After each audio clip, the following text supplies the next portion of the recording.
नमस्ते बच्चों, क्या हाल चाल है? कैसे आप सब लोग? मैं उम्मीद कर रहा हूँ सब अच्छे से होंगे, स्वस्थ होंगे और अपनी तैयारी कर रहे होंगे एसएसटी का।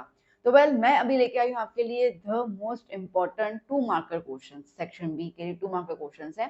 तो देखते हैं कि ये क्वेश्चन क्या है। और इसके इर्द गिर्द जो है वो आपको अगर कई कुछ क्वेश्चन आ भी जाते हैं तो आप आराम से उसके रेलेवेंट आंसर जो है वो लिख पाएंगे। मैंने ऐसे सारे क्वेश्चन चूज किए हैं यहाँ पर। तो चलिए देख लेते हैं कि क्या क्या क्वेश्चन है। तो जैसे पहला क्वेश्चन हमारे पास है यहाँ पर, explain our constitutional fundamental duties for preservation and conservation of heritage. ठीक है, तो हमारे क्या ड्यूटीज बनती है रिगार्डिंग कि हम प्रिजर्व करें और कंजर्व करें हमारे हेरिटेज को। तो देखो, अब अगर हम बात करते हैं यहाँ पर, so India is the result of thousands of years of cultural amalgamation. Amalgamation इसका मतलब मिक्सचर, ठीक है, क्योंकि आपको पता है इतने सारे ट्राइब्स आए थे, मंगोलियन, ऑस्ट्रेलॉइड, ठीक है, आर्यंस, द्रविडियंस। तो इतने सारे जब ट्राइब्स आए थे तो बट ऑब्वियसली वो अपना अपना कुछ कल्चर लेके आए थे, और वो कल्चर जो ऑलरेडी एक ट्राइब था वो दूसरे ट्राइब के साथ मिंगल हो गया।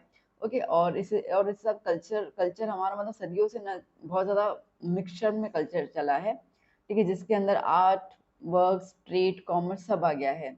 सो together have these made our heritage. ठीक है, ये सब मिलकर, इन सब लोगों ने मिलकर, इन सब ट्राइब से मिलकर हमारे हेरिटेज को बहुत ज्यादा ब्यूटीफुल और वेरिड कर लिया। वेरिड मतलब कि बहुत डिफरेंट डिफरेंट। ठीक है, आप इंडिया में ही अगर आप जाते हैं ना तो आपको हर क्षेत्र में अलग टाइप के लोग मिलेंगे, अलग उनका कल्चर होगा।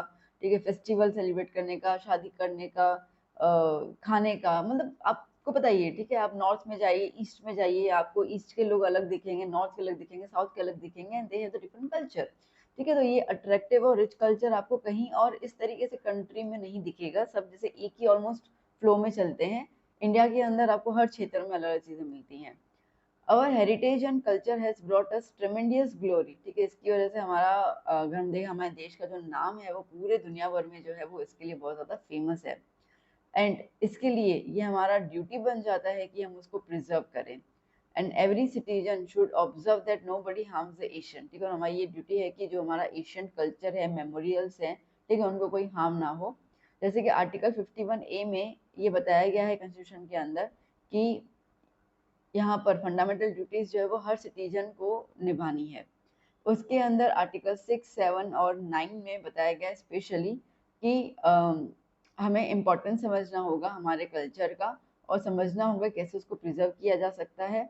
हमें नेचुरल एनवायरनमेंट जैसे कि फॉरेस्ट, ट्रीज, रिवर्स, ठीक है, पॉन्ड्स, वाइल्ड लाइफ, इन सब का अहमियत समझनी होगी। और इनके प्रति हमें हमारा लाइफ जो कंपेशन मतलब कि उनको हमसे अलग नहीं, ठीक है, हमारे साथ ही रख के उनका भी हमें केयर करना होगा। एंड जो पब्लिक प्रॉपर्टी है, ठीक है, उसको प्रोटेक्ट करना होगा, और कोई भी वायलेंस नहीं। ये कुछ लॉज जो है वो हमारे लिए बताए गए हैं in the constitution. Next question, which tribes contribute is immense in the development of Indian culture and civilization, write about them। ठीक है, कौन से ट्राइब ने हमारे इंडिया में मतलब बहुत ज़्यादा डेवलपमेंट किया है सिविलाइजेशन और कल्चर को लेकर, उनके बारे में लिखना है।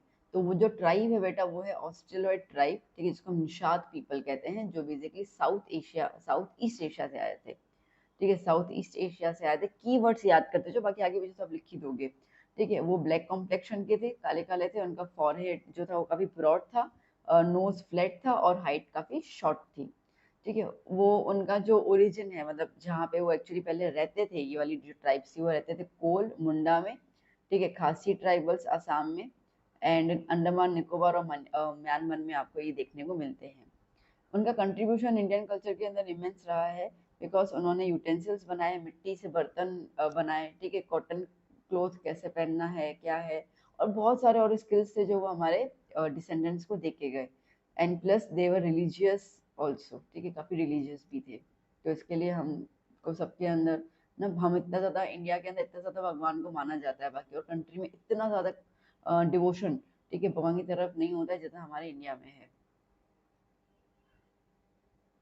Next question, explain that the man and the clay have been closely associated since ancient times। ठीक है, अब देखो बेसिकली देखा जाए ना तो हमारी जो लाइफ है वो क्ले के इर्द गिर्द ही घूमती रहती है। मिट्टी, ठीक है, बोलते ना मिट्टी से पैदा हुए मिट्टी में ही चले जाओगे, तो मिट्टी के आसपास ही होती है। जब तक मेटल इन्वेंट नहीं हुए थे तब तक सारी चीजें जो थी वो क्ले से ही बनती थी। ठीक है, पॉटर का व्हील जो होता था, पता है ना, कुंभार का ये जो व्हील होता है जिसपे हम पूरा मटके को शेप देते हैं, ठीक है, वो बेसिकली मेन इक्विपमेंट था उस दौरान। पॉटर्स जो थे वो टॉय पॉट्स पिक्चर्स, ठीक है, अर्दन लैम्प्स ये सब बनाते थे। टॉय पॉट्स आपको पता है, ये पिक्चर्स इसका मतलब कि मटका जिसमें छेद होता है, जो हम लोग नवरात्रि में यूज करते हैं दिया अंदर रखने के लिए। अर्दन लैम्प आपको पता है, दिया, ठीक है, क्लो के स्टोव चूल्हे पहले होते थे। यहाँ तक कि क्ले के बड़े बड़े से ऐसे बर्तन जैसे डब्बे जैसे बनाए जाते थे, जिसमें जो पहले की महिलाएं होती थी वो grains, milk, curd, buttermilk वो भी स्टोर करती थी।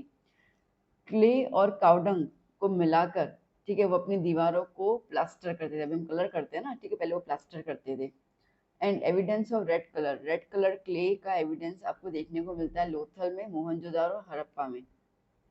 ये क्ले की आइटम जैसे पॉट्स है वो तो अभी भी हम यूज करते हैं, हमारे घर में होता है ना, पानी मटके का मटका जो होता है, ऐसे पानी स्टोर करते हैं, ठीक है, गर्भ जैसे मैंने बताया नवरात्रि के दौरान यूज किया जाता है। उसके अलावा अगर बात करते हैं तो पहले के टाइम में ना अनबैग्ड यूटेंसिल्स और बैग्ड यूटेंसिल्स यूज होते, टेराकोटा बोलते थे, मतलब कि मिट्टी के बनाए हुए, ठीक है, उनको यूं भट्टी में रख दिया ताकि मिट्टी पूरी पक्की हो जाती थी। जैसे आज मटका है तो आप सोचो पानी डालते तो वो टूटता ही नहीं ना, इतना वो पक्का है, तो उसको भट्टी में डाला जाता था, तो उसको टेराकोटा बोलते हैं। ठीक है, ये आपको मिलेंगे इसके evidences Nagarjuna Konda South India में, लागंज महसाना डिस्ट्रिक्ट में। इसके लिए हम कह सकते हैं कि इंडिया का जो रिलेशन है क्ले के साथ बहुत पुराना है। Next, what is stupa? Name the stupas built by king Ashoka. Stupa एक basically dome shaped Buddhist structure होता है, डोम की तरह होता है वो, ठीक है, टिपिकली माउंट लाइक कंस्ट्रक्शन। और ये बेसिकली एक तरीके का टेम्पल होता है, ठीक है, श्राइन, श्राइन मतलब टेम्पल होता है, जहाँ पे बुद्धा के, कहते हैं कि बुद्धा के रेलिक्स जो है वो रखे गए हैं, और उसके अलावा बहुत सारे जो मॉन्क थे ना, ठीक है, उनकी भी रेलिक्स वहाँ पे रखी गई हैं। एंड प्लस बहुत सारे बुद्धिस्ट फिगर्स, ठीक है, वहाँ पे रखे गए जो मेडिटेशन और वर्शिपिंग में यूज होते हैं। जो फेमस स्तूपा है अशोका के द्वारा बनाया गया वो है सांची स्तूपा, जो मध्य प्रदेश में है। फिर आता है धमिक स्तूपा उत्तर प्रदेश में, ओके, पिपारवा स्तूपा उत्तर प्रदेश में, और Amaravati Stupa and the Nagarjuna Konda South India में। ठीक है, ये काफी फेमस शायद 5 स्तूपास हैं। Next, Ahmedabad could be known as a historical city. ठीक है, अहमदाबाद को हम हिस्टोरिकल सिटी बोल सकते हैं, कैसे? देखो, क्योंकि अहमदाबाद के अंदर आप देखो ना बहुत सारे हिस्टोरिकल मॉन्यूमेंट्स आपको देखने को मिलेंगे।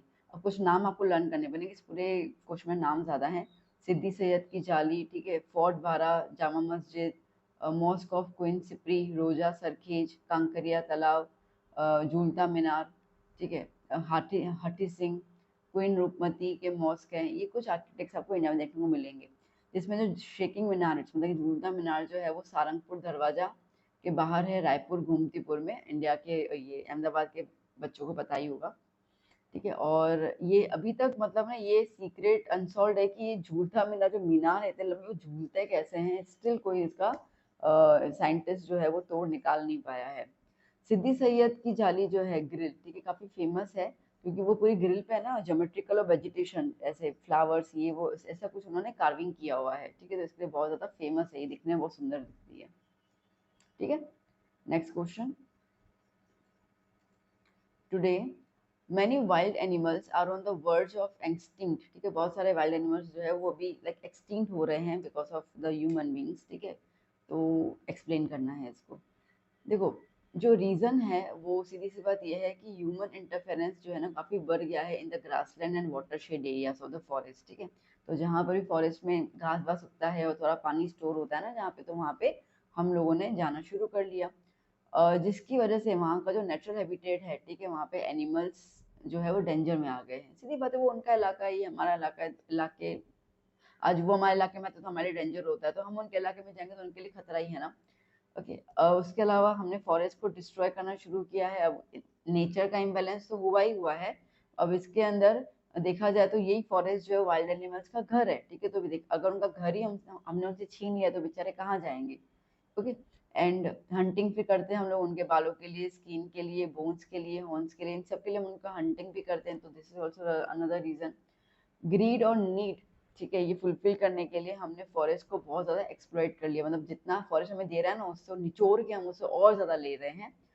बिल्डिंग्स, रोड्स, मल्टीपर्पज प्रोजेक्ट्स बनाने के लिए, नए सेटलमेंट्स करने के लिए हम फॉरेस्ट को काटते जा रहे हैं, तो जिसकी वजह से उनको हम काट रहे हैं, तो वाइल्ड एनिमल्स जो है वो उनके लिए कोई घर ही नहीं बचा। और हम हमारे घर से हमको अलग कर दिया जाए, निकाल दिया जाए, तो हम कैसे सर्वाइव कर पाएंगे, ठीक है। तो सेम चीज़ उनका है, ना उनको रहने की जगह है, ना खाने की जगह है, ठीक है। हंटिंग उनका खाना है, वो खाना वहाँ पे जंगल ही नहीं, हंट कैसे करेंगे, भूखे मर जाएंगे, ठीक है। तो ये सब प्रॉब्लम्स जो है वो ह्यूमन इंटरफेरेंस की वजह से देखने को मिलती है। Next, water is inseparable part of life, ठीक है। एक्सप्लेन, या तो आपको ऐसे पूछ सकते हैं, if there is a water there is a life, ठीक है। तो कैसा, देखो वाटर नेचुरल है और लिमिटेड रिसोर्सेज में हमें पता है। लाइफ पे अर्थ पे लाइफ जो है वो बिना वाटर का तो इमेजिन भी नहीं कर सकते हो। बायोटिक वर्ल्ड जो है वो वाटर से ही जिंदा है, ठीक है। वाटर पे ही तो रिप्रोडक्शन होता है, वाटर से ही तो हम जिंदा है। हम सबकी बॉडी का ना 75% तो वाटर ही है, सबको पता है ये चीज़, ठीक है। अगर पॉपुलेशन और वर्ल्ड पॉपुलेशन जो है वो ख़त्म नहीं हुआ, सो और प्लस अगर पानी हमारे पास सही मात्रा में नहीं रहेगा तो हम सबके सब मर जाएंगे। और पानी का कोई भी ऑल्टरनेट नहीं है, ठीक है। सबके लिए ऑल्टरनेट है, पेट्रोल की जगह सीएनजी यूज़ कर लो, ठीक है। नॉर्मल इलेक्ट्रिसिटी की जगह तो सोलार एनर्जी यूज़ कर लो, है। बट पानी का कोई अल्टरनेटिव नहीं है, इसके लिए हमें पानी की एक्टिविटीज़ को थोड़ा ध्यान से यूज़ करना पड़ेगा। The prosperity of every nation depends on in agriculture, की एग्रीकल्चर हर एक नेशन के लिए, एक तो खाना नहीं बनेगा तो जिंदा कैसे रहेगा कोई भी ह्यूमन बींग और एनिमल। और एग्रीकल्चर डिपेंड करता है पानी के ऊपर, तो इसके लिए पानी का यूज़ वहाँ पे होता है इरिगेशन के अंदर, एग्रीकल्चर के अंदर, प्लस डोमेस्टिक यूज़ इंडस्ट्रीज के अंदर भी होता है। तो ये सारे रीजंस आप अगर कंबाइन करते हो आपको पता चल जाता है कि पानी और हमारी life they both are inseparable, ठीक है। हम उनको, अरे पानी ये रहा, हम ये ना, we can't live without water, ठीक है। इट्स वही, ये वो अटूट बंधन है जो कभी नहीं टूट सकता। चलिए next, write a short note on features and uses of mica, ठीक है। फीचर्स क्या है, तो सबसे पहले तो है कि फर्स्ट रैंक पे आता है इंडिया में, और पूरे वर्ल्ड में इंडिया फर्स्ट रैंक पे आता है, ठीक है। ये फायर रेजिस्टेंस है और बेड कंडक्टर ऑफ इलेक्ट्रिसिटी है, ठीक है। वो आग को रोक सकता है। यूजेस इलेक्ट्रिक गुड्स में इसके लिए यूज करते हैं इसको, जैसे मोटर्स हो गया, डायनामो हो गया, रेडियो, टेलीफोन, कार और स्टीमर्स, ठीक है। Next, what is the classification of metallic minerals. देखो मेटेलिक मिनरल्स का क्लासिफिकेशन करते हैं हम लोग, तो ये डिवाइड होता है precious, light minerals, common use वाले मिनरल्स और अलॉयस के लिए, ठीक है। अब जो प्रीशियस है वो गोल्ड, सिल्वर, प्लेटिनियम, ये तो आपको इजीली लर्न हो जाएगा। जो लाइट है बिल्कुल हल्के फुल्के, वो मैग्नीशियम, बॉक्साइट और टाइटेनियम। जो कॉमन यूज करते हैं हम सबके घर वगैरह में देखने मिलते हैं, तो आयरन है, कॉपर है, लेड, जिंक, टिन, निकल। और अलॉय जो है वो क्रोमियम, मैंगनीज, टंगस्टेन और वेनेडियम, ठीक है।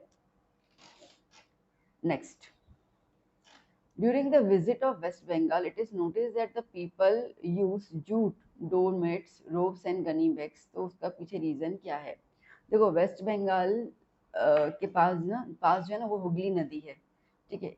पहला फीचर ये है। दूसरा, वहाँ पे लेबर आपको बहुत अच्छा मिल जाता है, चीप लेबर आपको मिल जाता है। प्लस इंश्योरेंस और बैंक कवरेज वहाँ पे अच्छा, मतलब उसके लिए स्कीम काफ़ी अच्छी गवर्नमेंट ने दी हुई है। और प्लस एक्सपोर्ट और इम्पोर्ट के लिए पोर्ट फैसिलिटी भी है, ठीक है। इन सब फैक्टर्स की वजह से हम देखें तो वेस्ट बंगाल जो है ना, और दूसरी बार वेस्ट बंगाल जो है 80% जितना जूट जो है वो प्रोड्यूस अकेले ही कर लेता है। तो जूट को प्योरीफाई करने के लिए बहुत ज़्यादा पानी चाहिए, ठीक है। और इसके लिए जूट की जो मिल्स होती है ना वो आपको हुगली रिवर के आसपास दिखेंगी। दैट्स वाई आप देख सकते हो कि वेस्ट बंगाल के लोग जो है वो जूट का सबसे ज़्यादा यूज़ करते हैं, चीप में पड़ जाता है और बहुत अबंडेंट अमाउंट में है। Next, give information about the sugar industry, जो बेसिकली टेक्सटाइल इंडस्ट्री के बाद आती है सेकंड नंबर पे।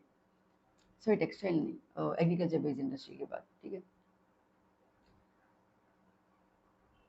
Next, okay, India has been long involve in making jaggery, ठीक है। जैगरी और शुगर केन जूस में से हम जैगरी निकालते हैं, ठीक है। सबके घर पे गुड़ तो होता ही है।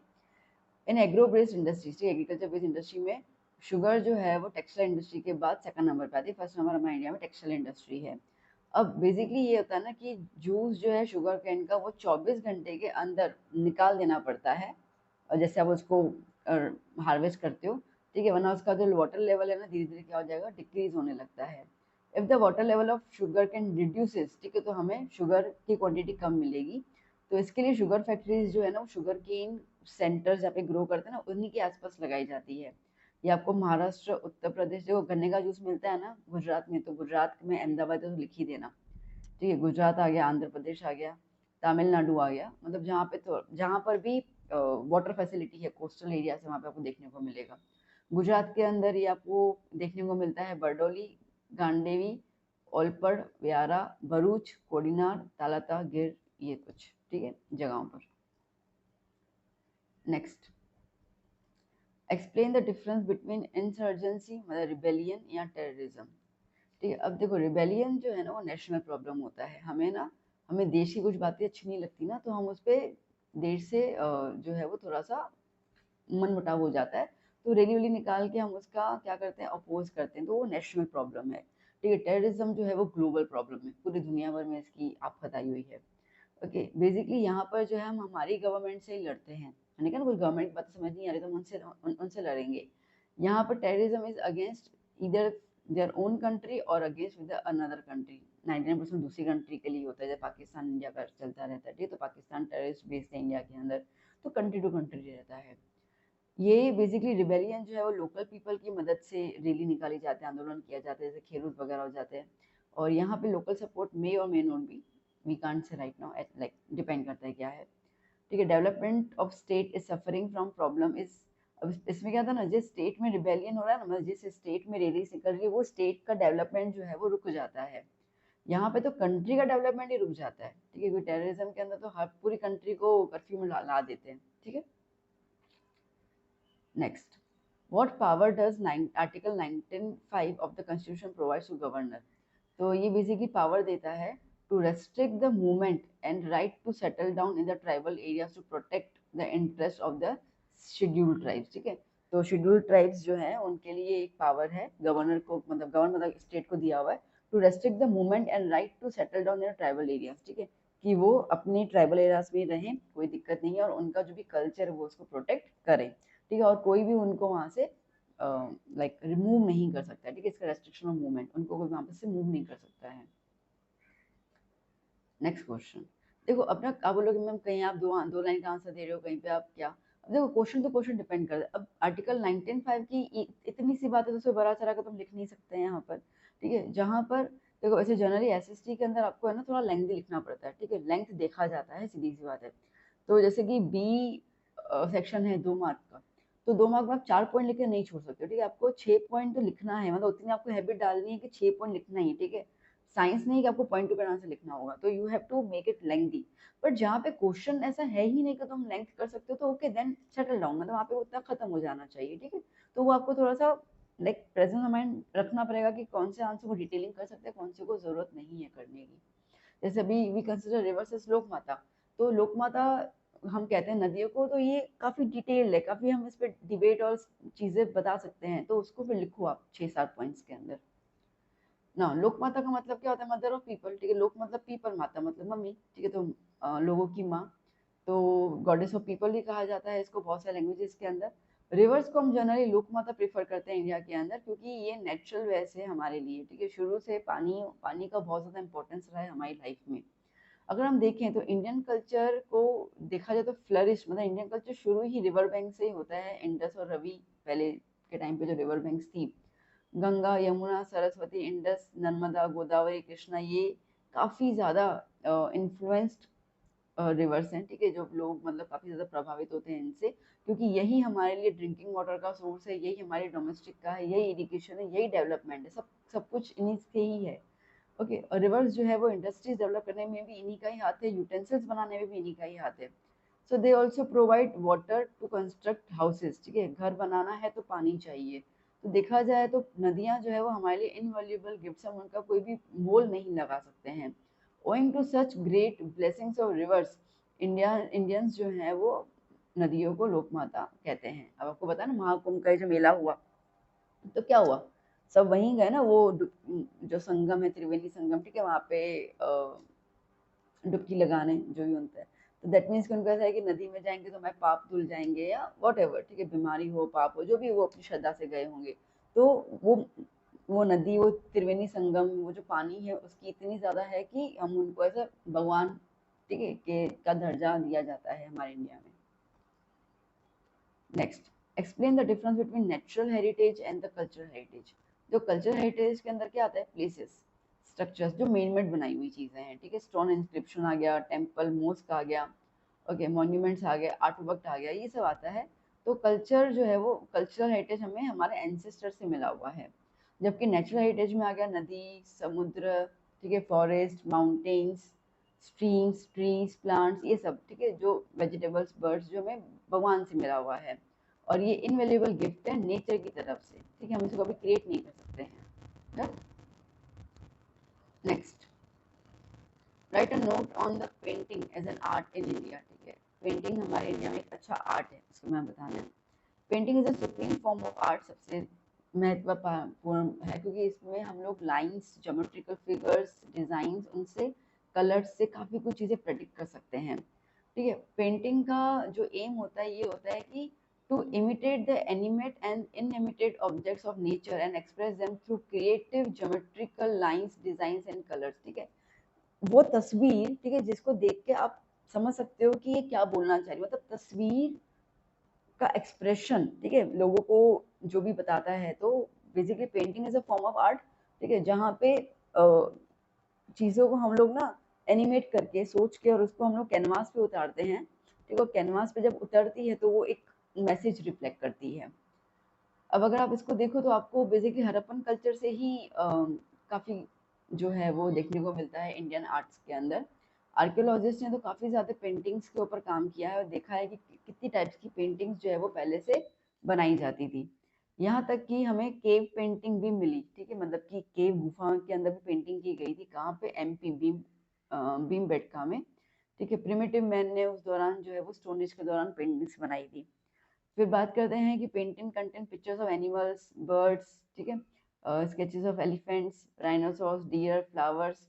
यहाँ तक कि अगर आप देखो ना तो Ajanta Ellora is one of the, बोल सकते हैं हम लोग, फेमस थिंग, जो बेसिकली हम लोग पेंटिंग देखने ही जाते हैं अजंता एलोरा के अंदर। India has a long tradition drawing sketches और स्वस्तिक, वो तो आपको पता ही है, ठीक है, स्वस्तिक को बनाते हैं कोई भी शुभ काम करने जाते हैं। कलश बनाया जाता है, ठीक है, लॉर्ड गणेशा जो है at the time of festivals and celebrations rangoli बनाते हैं, तो ये सब पेंटिंग का ही तो पार्ट है। ठीक है, next, explain the structure of gopuram. ठीक, गोपुराम का हमें स्ट्रक्चर बताना है। अब गोपुराम मतलब क्या होता है, साउथ इंडिया में ना टेम्पल्स बहुत हाइटेड होते हैं, और उसमें भी अगर हम देखें ना तो उनका जो एंट्रेंस दरवाजा होता है वो बहुत ऐसे आर्किटेक्चरल फॉर्म में होता है, बहुत वाइड होता है।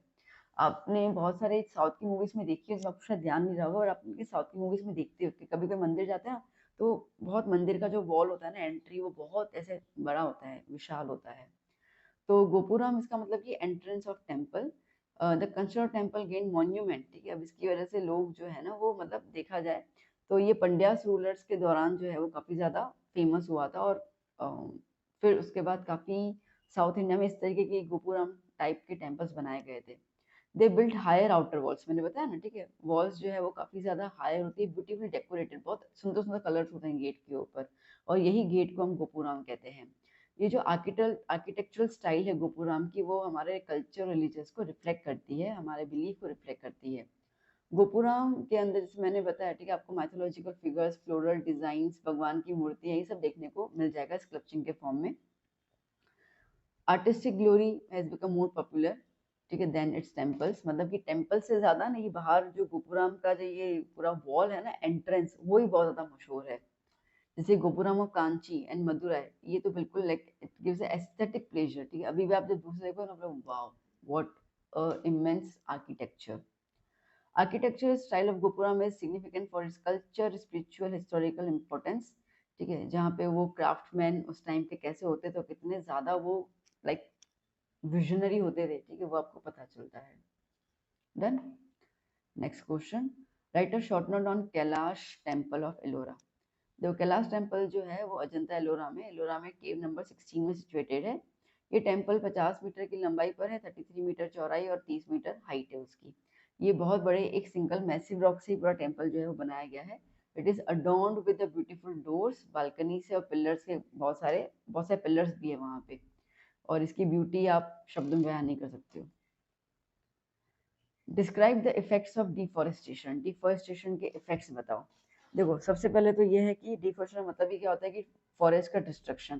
तो ये ग्लोबल प्रॉब्लम है, खाली एक जगह की प्रॉब्लम नहीं है, पूरे वर्ल्ड में यही हो रहा है।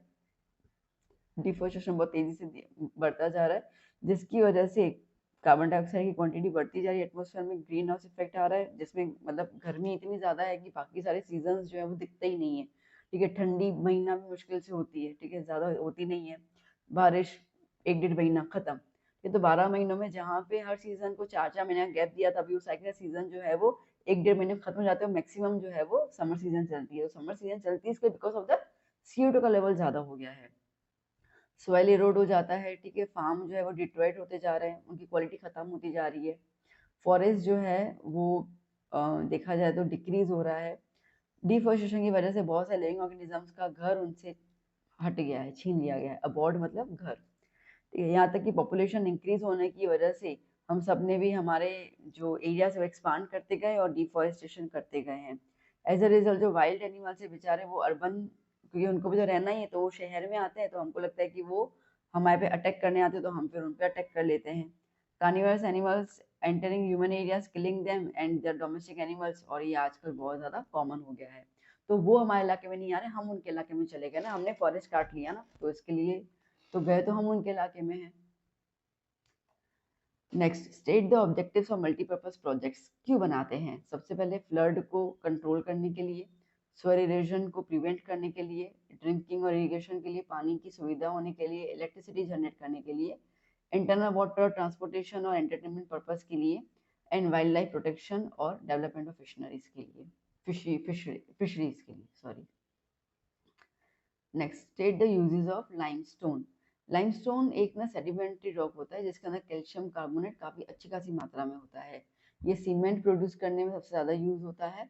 उसके अलावा आयरन मेल्ट करने में, केमिकल इंडस्ट्री में, ठीक है, सोडा ऐश के अंदर सोप बनाने में, कलर्स, केमिकल्स, पेपर वगैरह बनाने में, शुगर को रिफाइन करने में काफ़ी यूज होता है। ठीक है, next, modern age is known as a mineral age. क्यों? देखो, अब बेसिकली प्रिमिटिव मैन, जो पुराने टाइम के जो लोग थे ना, 5,000 साल पुराने, वो लोगों की ख्वाहिशें ज़्यादा थी नहीं, बहुत लिमिटेड थी।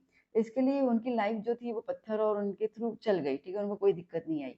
बट जैसे जैसे जैसे बदलाव आने लगा, हम लोगों की जो डिमांड है वो ज़्यादा होने लगी, हमको कम समय में ज़्यादा चीज़ें ग्रैब करने की इच्छाएं हो गई, ठीक है, जिसकी वजह से हम लोगों ने टेक्नोलॉजी का डेवलपमेंट किया। मिनरल्स उसके अंदर बहुत इंपॉर्टेंट रोल प्ले किया हमारी लाइफ के अंदर। स्टोन एज में मैन जो थे वो स्टोन का यूज करते थे, बट अब सोचो, यही मैन जो पहले पत्थरों से ऐसे फेंक के मारते थे, और यही अभी जो है वो स्पेस में ट्रैवल करते हैं। तो मिनरल्स का यूज जो है ना, वो एक देखा जाए तो इंडस्ट्रीज के अंदर भी, लाइक इंडस्ट्री रिवॉल्यूशन भी मिनरल्स की वजह से हुआ था। नए नए इन्वेंशन जो है वो मिनरल्स की वजह से हो रहे हैं। ठीक है, आज पता चल रहा है कि सिलिकॉन का यूज, आज पता चल रहा है कि सिल्वर, ठीक है, सिल्वर जो बेस्ट कंडक्टर है इलेक्ट्रिसिटी का, तो हमने सोलर पैनल्स में सिल्वर का यूज करना शुरू कर लिया। आई बस हमें तो मिनरल्स हैं तो हम ये चीज कर पा रहे हैं। सो जितनी भी इन्वेंशन और डिस्कवरीज हो चुकी हैं वो मिनरल्स की वजह से हुई है। गैजेट्स, व्हीकल, सर्विसेज, ठीक है, तो इन सब में मिनरल्स का यूज है, इसके लिए बोल सकते हैं मॉडर्न एज को हम मिनरल एज भी बोल सकते हैं। ठीक है, next, what challenges against the cotton textile industry we are facing. तो देखो, cheap cotton, availability of labour, transportation facility, ports for export and import, favourable markets, ये कुछ रीजंस हैं। ठीक है, establishment of cotton textile industry, भाई इसकी वजह से कॉटन टेक्सटाइल इंडस्ट्री इंडिया में स्टेब्लिश हुआ था। बट अभी ये जो इंडस्ट्री वो गिरती जा रही है। क्यों? क्योंकि अब ना अच्छा कॉटन अवेलेबल नहीं है, इतना अच्छा उग नहीं रहा है, मशीनरीज पुरानी हो गई हैं, ठीक है, लाइट सप्लाई इतना रेगुलर है नहीं, आर्टिफिशियल फाइबर जो भी आ चुका है, ठीक है, अभी कॉटन कम यूज करते हैं, नायलॉन या पॉलिस्टर, ठीक है, ये सब कपड़े ज़्यादा यूज़ करते हैं, और जो बेसिकली बाहर से आ रहे हैं, तो कंपटीशन ग्लोबल ब्रांड से बढ़ गया। इसके लिए कॉटन टेक्सटाइल इंडस्ट्रीज को इंडिया के अंदर चैलेंजेस फेस करने को मिल रहे हैं। Next, write a short note on cement industry. ठीक है, अब देखो सीमेंट इंडस्ट्री अगर हम देखते हैं तो सीमेंट यूज़ किया जाता है for the road, dam, bridge, ठीक है, इन सब के अंदर इंडिया जो है वो सेकंड में आता है आफ्टर चाइना। तकरीबन 6% of world cement industry India में आता है, जिसमें लाइमस्टोन, कोल, जिप्सम, बॉक्साइट, क्ले, ये रॉ मटेरियल्स होते हैं फॉर प्रोड्यूसिंग द सीमेंट। ठीक है, ध्यान देना, सिर्फ अगर इतना आता है that which raw materials are used for the cement industry, तो आपको खाली इतना लिख देना है।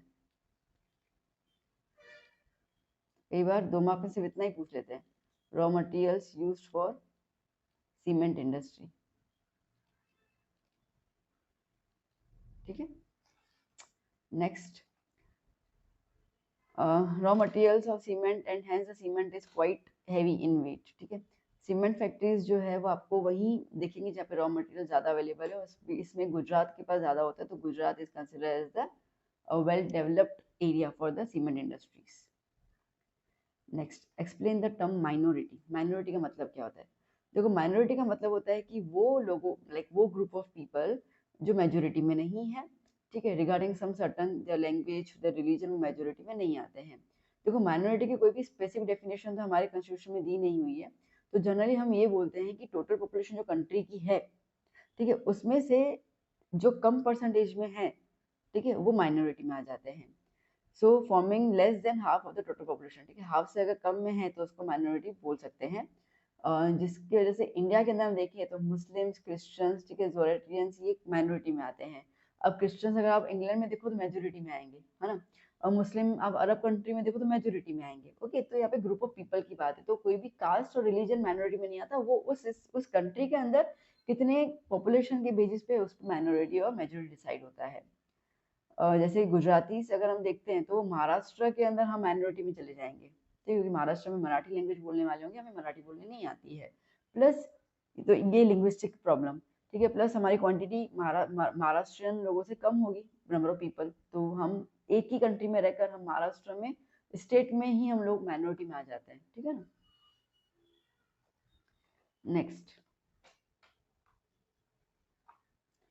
State the social impacts of terrorism in India. क्या इम्पैक्ट है? देखो, टेररिस्ट जो है ना, उनका काम ही है कि घर वगैरह सब बर्बाद करना, प्रॉपर्टी बर्बाद करना, ठीक है, लोगों को मारना, इंजर्ड करना, लोगों को पूरी मतलब ऐसे डर बिठा देना उनके अंदर। तो इसकी वजह से क्या होता है ना कि लोग अपना घर वर में सब कैद हो जाते हैं, दुकान वुकान में कुछ आता ही नहीं है, ठीक है, सारे ट्रेड्स बंद हो जाते हैं, तो जिसकी वजह से नॉर्मल ट्रेड और बिजनेस जो है ना उसमें इनकम का लॉस हो जाता है। इन टेररिज्म, ठीक है, इन्फेस्टेड स्टेट जैसे कि जम्मू कश्मीर आ गया, तो लिटरली बिजनेसमैन जो थे ना वो बाकी जगह पे जा रहे कि भैया यहाँ पे रहेंगे तो हम कभी आगे बढ़ ही नहीं पाएंगे। आए दिन टेररिज्म की वजह से लॉकडाउन आ जाते हैं, कर्फ्यूज आ जाते हैं। टूरिज्म इंडस्ट्री जो है ना वो भी बहुत ज़्यादा अफेक्ट होती है कि लोग डरते हैं जम्मू कश्मीर जाने से बिकॉज ऑफ द टेररिज्म। ठीक है, बहुत सारी कंट्रीज ने तो लिटरली लोगों को ये बोला है कि इंडिया में मत जाओ, और अगर जा भी रहे हो तो जम्मू कश्मीर में घूमने मत जाना, ऐसे करके। ठीक है, इंडस्ट्रियलिस्ट, बिजनेसमैन, उनके बच्चे किडनैप किए जाते हैं बाय टेररिस्ट, फिर उनसे बोलते हैं ना वो लमसम अमाउंट मांगी जाती है। मैन्युफैक्चरिंग एक्टिविटीज जो होती हैं वो डाउन हो जाती है because of the attack of terrorist. Railway lines, radio stations, bridges, roads, ये सब अफेक्ट हो जाते हैं, डिस्ट्रॉय हो जाते हैं, बहुत करोड़ों का नुकसान हो जाता है इसके अंदर। ठीक है, प्लस सेफ्टी वगैरह जो है वो लोगों की चली जाती है, लोगों का भरोसा उठ जाता है सरकार के ऊपर, तो वो एक अलग प्रॉब्लम आती है। जो टेररिस्ट ऑर्गेनाइजेशंस होते हैं वो ड्रग ट्रैफिकिंग और ब्लैक मार्केटिंग में बहुत ज़्यादा इन्वॉल्व होते हैं, जिसकी वजह से वो उस कंट्री के यूथ को बहुत ज़्यादा बर्बाद करने में तुले होते हैं। तो अगर देखा जाए तो overall effect is harmful for the Indian economy, क्योंकि डेवलपमेंट स्लो हो जाता है। ठीक है, next, write about the types of classical dance along their places of origin. जैसे देखो, एक तो भरतनाट्यम है, ठीक है, भरतनाट्यम जो है वो तंजौर डिस्ट्रिक्ट तमिलनाडु से आया है। नृत्य शास्त्र बाय भारत मुनि एंड अभिनव दर्पण बाय नंदिकेश्वर, ये दो किताबें हैं जो ओरिजिनल सोर्स है भरतनाट्यम के, ठीक है, जिसमें पूरा डांस के बारे में बताया गया है। कुचिपुड़ी जो है वो 15वीं सेंचुरी में आया था, आंध्र प्रदेश में काफी फेमस है। यहाँ पे इस डांस में जो है वुमेन की ब्यूटी को डिस्क्राइब किया जाता है। कथकली केरला का एक डांस स्टाइल है, ठीक है, जहाँ पर रामायण और महाभारत को ड्रामा के थ्रू जो है वो पेश किया जाता है। कथक नॉर्दर्न इंडिया का है, इसको श्रृंगार भक्ति बोलते हैं, ठीक है, जो वैष्णव कम्युनिटी नॉर्थ इंडिया की फॉलो करती है। Manipuri dance Manipur east India से है, ठीक है, ज्यादातर ये लोग रास लीला और बाल लीला जो श्री कृष्ण की है उन पे वो डांस करते हैं। Next, under 5 year plans what provisions have been made for the scheduled caste and scheduled tribes, के लिए क्या provisions बनाए गए हैं? देखो, हॉस्टल्स बनाए गए हैं उनके लिए, स्कीम्स लॉन्च की गई है स्पेशली फॉर द चिल्ड्रन, उनको स्कॉलरशिप देने के लिए, ट्रेनिंग और काउंसलिंग क्लासेस दी जाती है उनको फॉर द कॉम्पिटिटिव एग्जाम्स, उनकी मिनिमम रिक्वायरमेंट मतलब एज जो है ना, मतलब उनकी काफ़ी कम है, मिनिमम रिक्वायरमेंट इतनी है। क्वालिफिकेशंस को रिलैक्स कर दिया गया है, ठीक है, वो 40% पे आ जाते हैं, हमें 60% 55% चाहिए होता है जॉब के लिए। उसके अलावा उनका एजुकेशनल सोशल इकोनॉमिक इंटरेस्ट की काफ़ी ध्यान रखी जाती है by the government. Doctor Baba Saheb Ambedkar organisation वो इन वीकर सेक्शंस को अपलिफ्ट करने के लिए काफ़ी ज़्यादा काम करता है। तो धीरे धीरे देखा जाए तो condition of SC and ST लोगों की जो है वो इम्प्रूव होती जा रही है और अभी भी और इम्प्रूव हो ही रही है, ठीक है। Next, explain the tribal dance of Gujarat.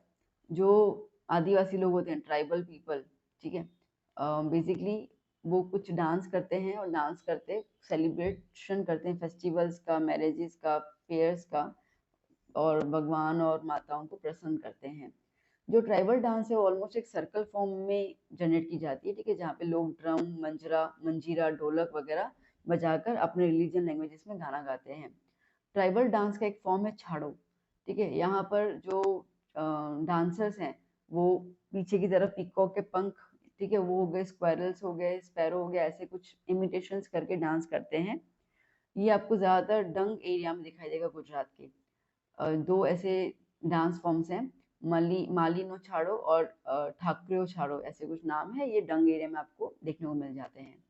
The labourers of the Bhil और कोली कम्युनिटीज के जो लोग हैं वो ये डांस करते हैं, जिसको टिप्पनी डांस कहा जाता है। इस डांस के अंदर डांसर्स जो हैं वो ग्रुप में डांस करते हैं, उनके हाथ में एक स्टिक होती है और वो लाठी की आवाज पे डांस करते हैं, ठीक है, फ्लोर पे टक टक करके वो उस पे डांस करते हैं। Next, explain in short about the temple constructed in the Dravidian style। देखो, द्रविडियन स्टाइल में जो था ना वो बृहदेश्वर टेम्पल जो है वो कंस्ट्रक्ट किया गया था। ये एक शिवा टेम्पल है, ठीक है, जो थंजावुर तमिलनाडु में लोकेटेड है। ये 1003 AD और 1010 AD के बीच में बनाया गया था द्रविडियन स्टाइल के अंदर। ये बेसिकली बिल्ड किया गया था पहले किंग राजा फर्स्ट जो चोला डायनेस्टी के थे, इसके लिए इसको राजा राजेश्वर टेम्पल भी कहा जाता है। तकरीबन 500 मीटर लंबा है, 250 मीटर वाइड है, ठीक है। It's summit is 200 feet high above the ground. Summit मतलब ऊंचाई, तो जमीन से 200 फीट की दूरी पर है उसका पूरा ऊंचाई जो मेन पॉइंट होता है। ये इतना ह्यूज टेम्पल है, ठीक है, कि देखा जाए तो ये एक form of the excellent architectural art के नाम से काफी जाना जाता है। It also secured a very important place in among the best temples of south India.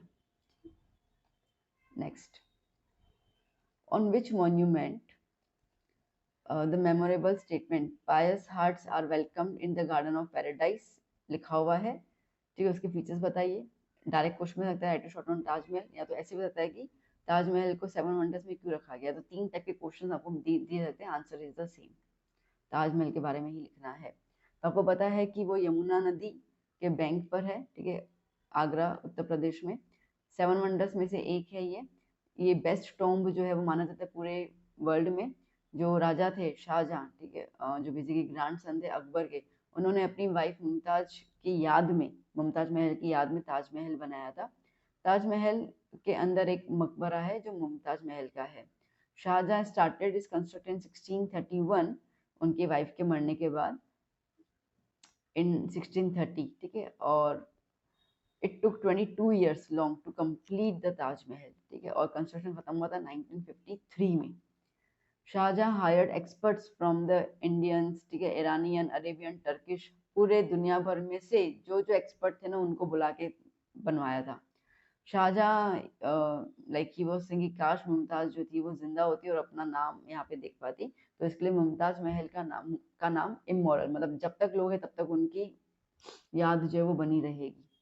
The Taj Mahal is spread in a rectangular shape, ठीक है, रेक्टेंगुलर शेप में होता है नॉर्थ टू साउथ में। और ये जो ग्रेव है, ठीक है, जो मकबरा है मुमताज का कबर है, ठीक है, वो ऑक्टागोनल शेप में और फेंसिंग की गई है वहां पर। वहां पे लिखा गया है पायस हार्ट्स, पायस मतलब pure, are welcome in the garden of paradise, ठीक है, तो शुद्ध दिलों का वेलकम है इस जगह पे। The architecture of Taj glorifies the heritage of India, ठीक है, and the Taj attracts thousands of people every year, ठीक है, वो तो चलो लास्ट के 2 स्टेटमेंट्स आप अपना बना सकते हैं। Difference between the century and national park. National park जो है वहाँ पे फ्लोरा और फाना दोनों को प्रोटेक्ट किया जाता है। सेंचुरी में सिर्फ फाना को प्रोटेक्ट करते हैं, फाना मतलब कि एनिमल्स, ठीक है। ग्रेजिंग वहाँ पे अलाउड होती है, सेंचुरी में अलाउ नहीं होती है। प्राइवेट ओनरशिप यहाँ पे परमिटेड है, यहाँ पे नॉट परमिटेड है, ठीक है। प्राइवेट नहीं, सरकार के अंदर ही आता है। जिम कॉर्बेट नेशनल पार्क ये कुछ नाम है, और यहाँ पे Velavadar bird sanctuary, Sultanpur bird sanctuary, ये कुछ आप नाम लिख सकते हो। इसके अलावा आपके पास कोई नाम याद हो आप लिख दो। Next, which of the following which are the remedies for the water conservation? पानी कंजर्व करने के लिए क्या क्या रेमेडीज हमारे पास हैं? देखो, एक तो हम लोग ना वेल, पॉन्ड्स, ट्यूबवेल्स, खेत, तालाब बना सकते हैं। दूसरा, पॉल्यूशन कंट्रोल कर सकते हैं हम लोग, पानी के अंदर पॉल्यूशन कंट्रोल कर सकते हैं, तो लाइक वाटर पॉल्यूट होने से बचा सकते हैं। Controlling the flow of water bye plan and proper distribution, ठीक है। अगर ऐसा है कि कभी बारिश तेज आ रही है और पूरा फ्लड हो रहा है, तो हम ऐसे चैनल्स बना दें कि पूरा पानी जो है वो कैनाल्स के थ्रू स्पेसिफिक जगह पे पहुंच जाए, ठीक है। पानी का वेस्टेज ना होने से मतलब बचाएं कि वेस्टेज ना हो। इरिगेशन वगैरह अच्छे मेथड से करें, स्प्रिंकल एंड ड्रिप इरिगेशन, ताकि पानी कम यूज हो और इफेक्ट ज्यादा हो उसका। हो सके तो एफॉरेस्टेशन करें। एफॉरेस्टेशन मतलब कि जहाँ से जंगल काट लिया था वहाँ पे फिर से जंगल उगाएं, ठीक है, ताकि पानी जो है वो अंडरग्राउंड के अंदर सीप अप हो पाए और हमारे पास अंडरग्राउंड में पानी की मात्रा अवेलेबल हो। वेस्टेज ऑफ वाटर को स्टॉप करना चाहिए, लोगों को समझाना चाहिए कैसे पानी का वो यूज कर सकते हैं सोच समझ के। वाटर स्टोरेज यूनिट जैसे कि टैंक वगैरह मेंटेन की जानी चाहिए। कभी अगर डैमेज है पाइपलाइन में या क्या, तो उसको रिपेयर कर देना चाहिए, क्योंकि पानी लीक होते होते भी न जाने कितने बकेट्स जो है वो वेस्ट हो जाता है। Next question, today minerals are considered to be the backbone of economic development, why? Okay, basically इसका आंसर वो जो modern age is known as minerals age था ना, वो वैसा भी आप लिख दोगे तो चल जाएगा, मतलब ऑलमोस्ट सेम ही क्वेश्चन, ठीक है। डेवलपमेंट के लिए जरूरी, बिकॉज इंडस्ट्रीज जो है उसके लिए रॉ मटेरियल्स की जरूरत होती है, ठीक है। मॉडर्न मशीन जो बनाई गई है वो स्टील में से बनाई गई है, जो आयरन में से आती है। Iron is an mineral. Mineral provides more than 95% of the energy used by the humans, ठीक है, और ये मेन सोर्स होता है पावर का। 80% industrial raw material, 70% raw material for agriculture production जो है वो आता है। Countries earn foreign exchange from exporting minerals, ठीक है। मिनरल्स एक्सपोर्ट का आपको पैसे मिलते हैं डॉलर्स के अंदर। माइनिंग मिनरल्स जो है, माइनिंग मिनरल्स की वजह से लोगों को एम्प्लॉयमेंट मिल जाती है, ठीक है। और minerals are the main source of the income, तो इसके लिए मॉडर्न एज को मिनरल एज भी कहते हैं, बिकॉज ऑल दिस, ठीक है। तो मैंने बोला ये सेम क्वेश्चन है, आप अगर वाला लर्न कर लो तो इसको आप स्किप करके, ठीक है, वो आप चीज कर सकते हो। Next, state the uses of copper. Copper को अगर हम लोग मिक्स करते हैं टिन के साथ, तो वो बेल मेटल, टंग टंग के लिए जो बेल चाहिए होते हैं उसमें वो यूज कर सकते हैं। अगर आप इसको जिंक के साथ मिक्स करते हो तो ब्रास बन जाता है। कॉपर गुड कंडक्टर है इलेक्ट्रिसिटी का, तो इसके लिए हम उसको वायर्स वगैरह में यूज करते हैं। कॉपर को हम लोग insecticides, explosives, coloured glass, coins, printing, इन सब में भी यूज किया जाता है, ठीक है।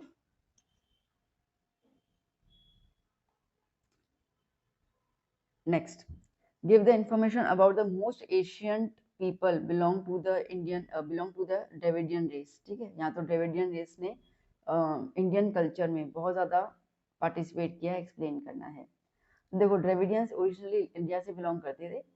बेसिकली वो स्टोन एज सिविलाइजेशन के ही डिसेंडेंट्स माने जाते हैं।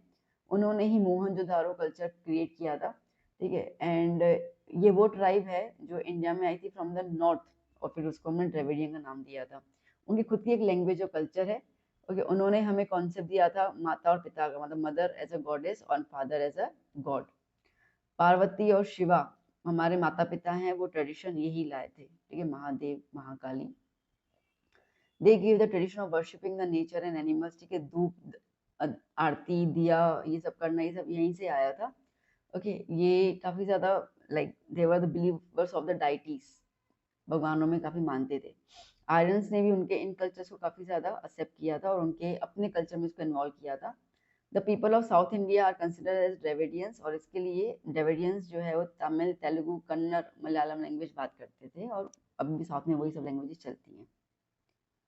Next question, write a short note on Mongoloids. Mongoloids और कीरट, ठीक है, वो नॉर्थ चाइना से, तिब्बत से आए थे इंडिया में, आके वो नॉर्थ आसाम, भूटान, सिक्किम और वेस्ट बंगाल में सेटल डाउन हुए थे।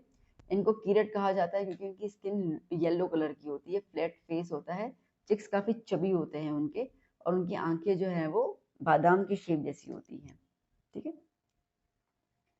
Next, script writers have said that Bhavai is an emotional oriented drama.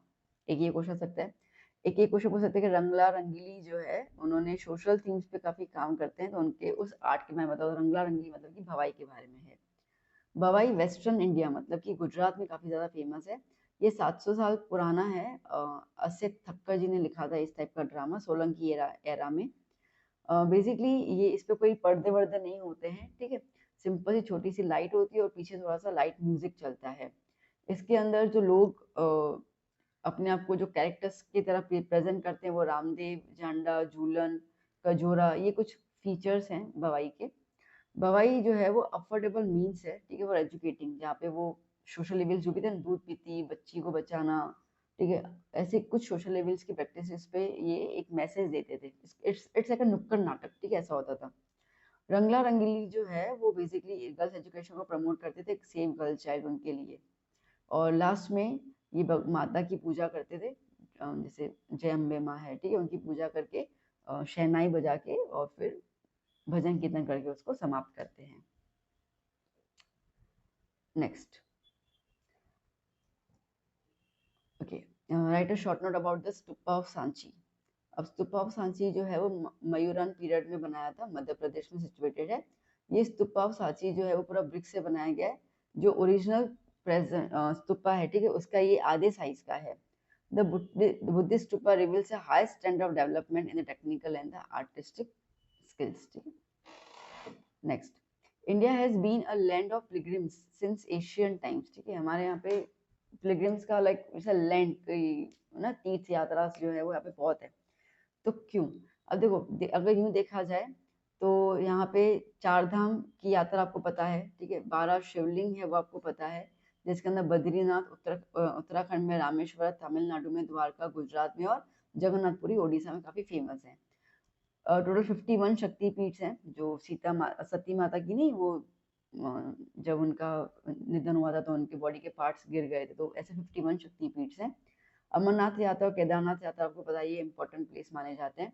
India is a treasure of rich culture heritage. Tourist जो है वो बाहर से भी लोग आते हैं हमारे ट्रेडिशन को फील करने के लिए। 32 मॉन्यूमेंट्स है इंडियन कल्चर में, और उनमें से कुछ को तो नेचुरल हेरिटेज और वर्ल्ड हेरिटेज भी इंक्लूड किया गया बाय द यूनेस्को, ठीक है। Next, according to you what are the various reasons responsible for the destruction of wildlife. अब देखो, वाइल्ड लाइफ का डिस्ट्रक्शन नॉर्मली तो अपने पास पता है, डिफोरेस्टेशन है, हंटिंग है, पॉल्यूशन है और अर्बनाइजेशन है। लार्ज स्केल कमर्शियल फार्मिंग, ठीक है, अभी क्या ना कमर्शियल फार्मिंग ज़्यादा हो गई है, और इसके लिए लोग जो फार्मर्स हैं, ठीक है, वो मतलब स्मॉल स्केल फार्मर्स का जो फॉरेस्ट है वो क्लियर करके फॉरेस्ट हटा के वो फार्मिंग कर रहे हैं, ठीक है, फॉरेस्ट हटा के वो खेती बाड़ी कर रहे हैं। प्लस एनिमल्स को मारा जाता है फॉर द फर, स्किन, ठीक है, फूड वगैरह के लिए हंटिंग की जाती है। पॉल्यूशन जो है वो डायरेक्टली और इनडायरेक्टली हार्म करता है वाइल्ड एनिमल्स को। रोड वगैरह कंस्ट्रक्ट करना होता है, ये सब, तो उसके लिए हैबिटेट्स जो है उनका, फॉरेस्ट जो है वो हटाया जाता है, ठीक है। ये सब चीज़ें बहुत नॉर्मल, आप खुद भी लिख सकते हो इसके अंदर, ठीक है। हेयर, स्किन, बोन, इन सब के लिए जो है वो हमको मारते रहते हैं। फॉरेस्ट फायर भी एक दूसरा रीज़न है जहाँ पे एनिमल्स और बर्ड्स जो है वो मर जाते हैं। अपने वो ऑस्ट्रेलिया में भी हुआ था 2-3 साल पहले, अमेजोन की फायर में देखा है। तो जितने भी एनिमल्स होते हैं बेचारों को, मतलब खुद की जान बचाने के लिए वहाँ से भागते हैं, ठीक है, तो कहाँ जाएंगे। तो ये कुछ पर्पसेस हैं, रीजंस हैं। Next, what are the main purposes of rain water. तो सबसे पहले तो रेन वाटर वाटर पॉल्यूशन को रिड्यूस करेगा, अंडरग्राउंड वाटर की क्वालिटी को इम्प्रूव करेगा, ठीक है, लैंड रूट को सेव करेगा, क्योंकि वाटर लॉगिंग मतलब पानी का भर जाना नहीं होगा ना, ठीक है, पानी नहीं भरेगा। डोमेस्टिक वाटर रिक्वायरमेंट के लिए पानी काम आ जाएगा अगर हम बारिश के पानी को सेव करते हैं तो, ठीक है। जो डिमांड है पानी की उसको फुलफिल कर सकता है। रेन वाटर को हम लोग अंडरग्राउंड टैंक बनाकर उसको वहाँ पे स्टोर कर सकते हैं, multi storage residence, specially cities के अंदर, और पानी को अंडरग्राउंड पर्कुलेट कर सकते हैं, मतलब कि सेव कर सकते हैं। Now next, coal is very useful resource in many ways. अब कोल जो है ना वो देखो ट्रेन और स्टीमर्स को रन करने में काम आता है, इलेक्ट्रिसिटी में काम आता है, कुकिंग में काम आता है, कोल तार रोड बनाने में काम आता है, अमोनिया गैस, बेंजोइल और क्रूड ऑयल, ठीक है। तो आप देख सकते हो बहुत तरीके से इसका यूसेज है। तो यूज ऑफ द कोल आए और ये आए तो एक ही बात है। Next, state the uses of manganese. Manganese का यूज क्या होता है? तो देखो, मैंगनीज जो है वो बेसिकली आयरन और स्टील इंडस्ट्री का एक इम्पोर्टेंट मिनरल है। इसके लिए हम इसको बोल सकते हैं कि स्टील बनाने में इसका यूज आता है, केमिकल इंडस्ट्री में यूज आता है to making the bleaching powder, insecticides, battery cells, tiles. Leather industry में यूज करते हैं, ग्लास इंडस्ट्री में मैच बॉक्स, काफी जगह पे मैंगनीज का यूज है। तो आप थोड़ा बहुत ऐसे लिख दोगे ना, तो जरूरी नहीं है कि बिल्कुल एग्जैक्टली, थोड़ा बहुत लिख दोगे आइडिया आ जाएगा। चाइना यूटेंसिल्स में, कलर ब्रिक्स में मैंगनीज को अगर आप आयरन के साथ मिक्स करते हो ना, ठीक है, तो रेल्स बन जाते हैं, आयरन रेल्स, जो काफी फ्लेक्सिबल और स्ट्रांग होते हैं, जिसकी वजह से इतनी हैवी ट्रेन जो है वो वहां से गुजरती है और रेल की पटरियां जो है वो ब्रेक डाउन नहीं होती हैं। मैंगनीज से जो स्टील बनता है बहुत ज्यादा स्ट्रॉन्ग स्टील होता है, जिसको हम मशीनों में यूज करते हैं for the breaking stones, rocks and all that. ठीक है। Next, Manchester of east identify करना है, Ahmedabad. Silicon valley of India, Bangalore या बेंगलुरु। सार, it is a type of silk. Cell, steel authority of India limited. भेल, भेल क्या है? इलेक्ट्रॉनिक लिमिटेड है ना, बी क्या होगा?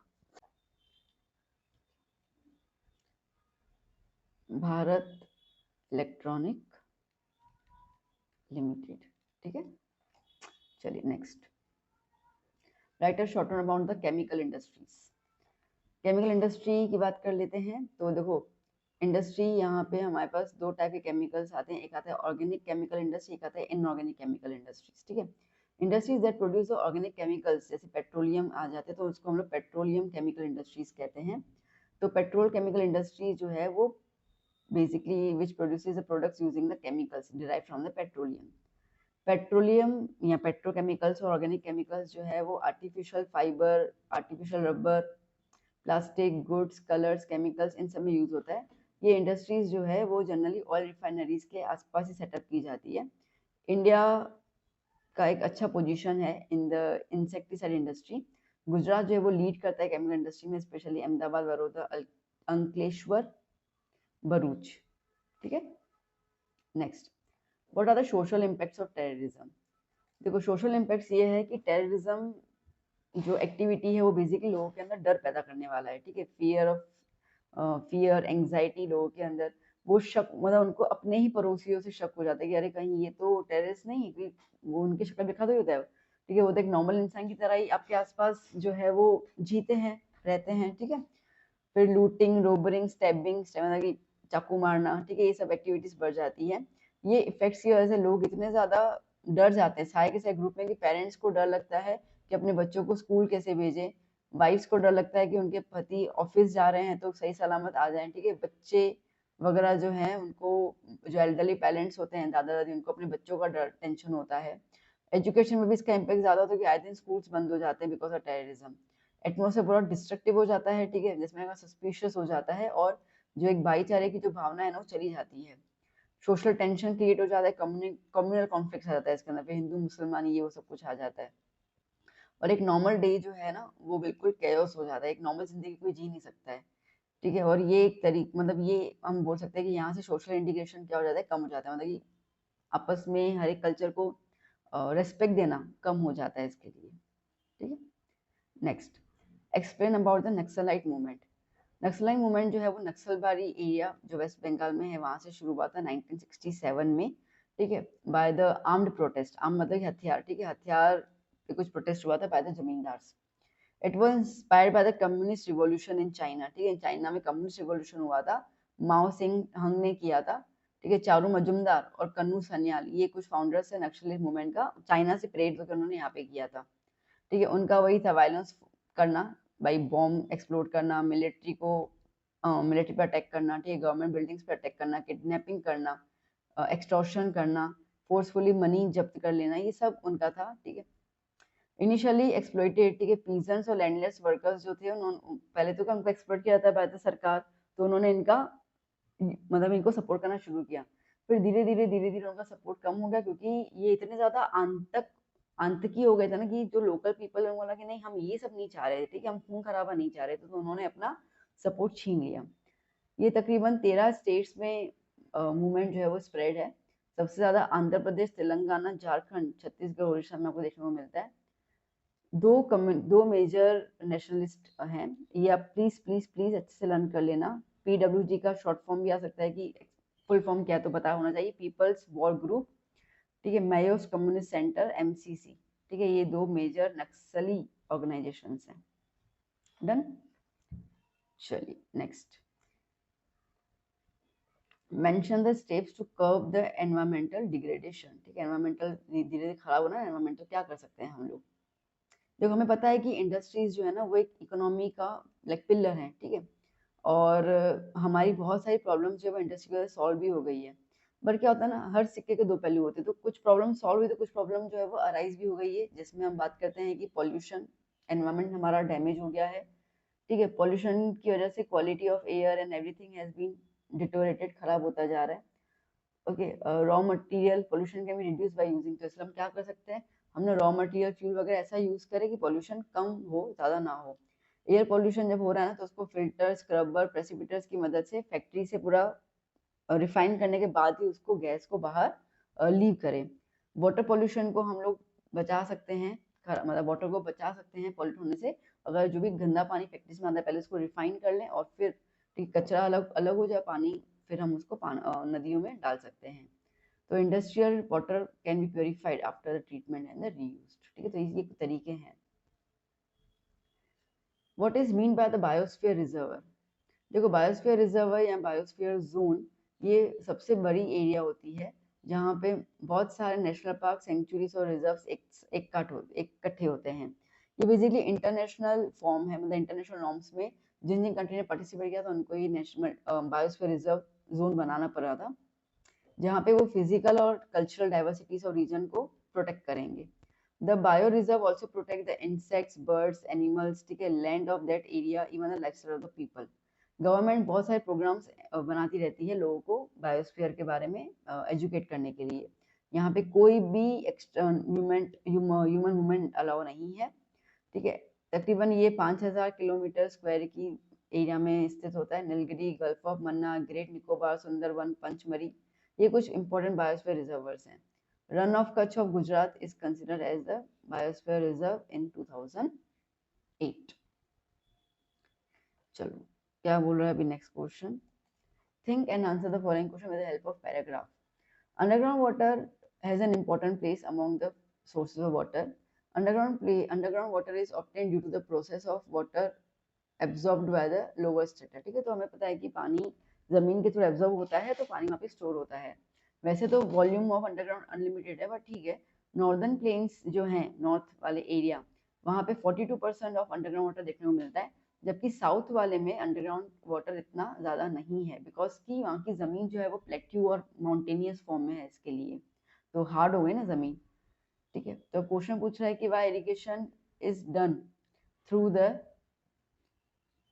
Pond's in Kerala and Tamil Nadu. अब केरला तमिलनाडु में केरला और तमिल कहाँ पे आता है, साउथ में। अब इन्होंने साफ साफ बोला साउथ में जो है वो माउंटेन रीजन है, तो हम लिख सकते हैं कि जो सॉइल है साउथ इंडिया की वो काफी हार्ड है और नॉन पोरस है, माउंटेनियस है, इसलिए हमें पानी स्टोर करना मुश्किल है, ठीक है, तो that's why we have to construct dams, sorry ponds. फिर आता है कि why irrigation is practice through underground water in northern India, ठीक है, नॉर्दर्न प्लेन्स जो है ना वो काफी सॉफ्ट है हमारे इंडिया में, नॉर्थ की तरफ, ठीक है, और अंडरग्राउंड वाटर लेवल जो है वो काफी वहाँ पे हाई है, और सॉइल भी कैसे परमिएबल है, मतलब पानी आराम से अंदर चूस के उसको स्टोर कर रख सकती है, तो इसके लिए वहाँ पे हमें अंडरग्राउंड वाटर से इरिगेशन कर लेते हैं, ठीक है। Next question, difference between natural gas and biogas. तो नेचुरल गैस सीधी सी बात है मिलता ही नेचुरली है फ्रॉम द हाइड्रोकार्बन्स, ये जो है वो हमें प्लांट्स से मिलता है या एनिमल के डेड मटेरियल्स वेस्ट, ठीक है, वहाँ से मिलता है। ये लार्ज क्वांटिटी में मिलता है बहुत ज़्यादा, ये बहुत कम क्वांटिटी में मिलता है। ये आपको ये नेचुरल गैस का हम यूज़ कर सकते हैं अर्बन एरियाज में एनर्जीज के लिए, इसको हम यूज़ कर सकते हैं रूरल एरियाज में specially for the cooking food. हालांकि अभी हमारे यहाँ पे कुकिंग फूड तो बायोगैस का ही आ गया है, पाइपलाइंस आ गई है ना। CNG और LPG ये दो मेन कंपोनेंट्स है, और इसके पास कोई भी ऐसा कोई टाइप नहीं बायोगैस का। Next, write a short note on chemical industry, fertiliser industry. पहले केमिकल इंडस्ट्री, अभी केमिकल फर्टिलाइजर इंडस्ट्री है। तो पहली केमिकल फर्टिलाइजर इंडस्ट्री जो थी इंडिया में स्टैब्लिश हुई थी 1906 में at Ranipet Tamil Nadu. FCI fertiliser corporation of India develop हुआ था, ठीक है। और ये फैक्ट्री बनी थी कहाँ पे, सिंदरन में। Chemical industry is highly concentrated in Gujarat, Tamil Nadu, Uttar Pradesh, Punjab, Kerala. Gujarat में कलोल, कंडला, हजीरा, भरूच, वडोदरा, इन जगह पे काफी आपको देखने को मिलता है। Next, what precautions should be taken while repairing and maintaining the historical monuments?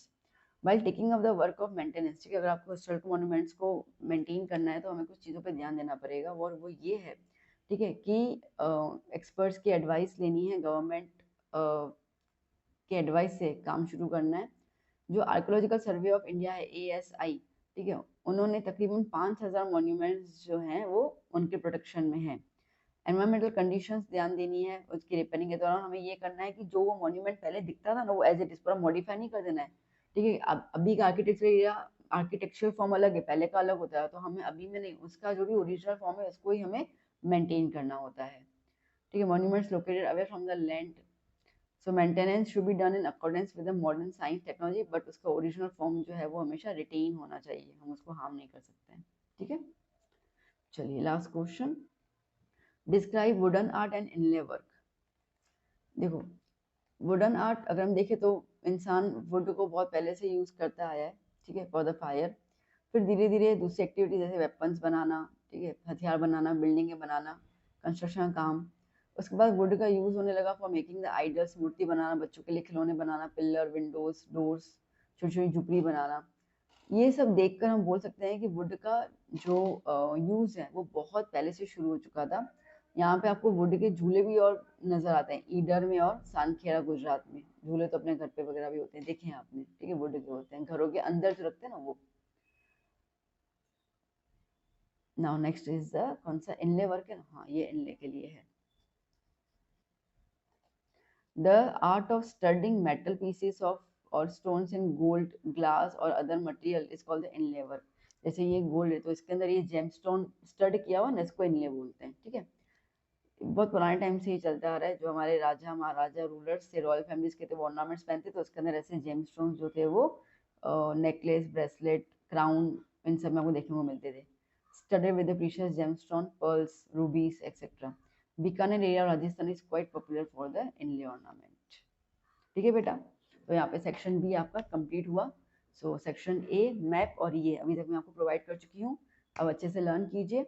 And कुछ हो तो मुझे बताइएगा, आपका फीडबैक जरूर जरूर दीजिएगा। And share this video with your friends, उनको भी हेल्प हो जाएगी वीडियो से, ठीक है। अच्छा काम करेंगे तो दुआएं मिलेंगी, दुआएं मिलेगी तो भगवान हमारे लिए कठिनाइयाँ कम हो जाएंगी और हम अच्छे राह पे पहुंच जाएंगे, सफल हो जाएंगे जिंदगी में, ठीक है बच्चों। तो चलिए मिलते हैं हम लोग नेक्स्ट वीडियो में। Till then keep study, bye bye, take care.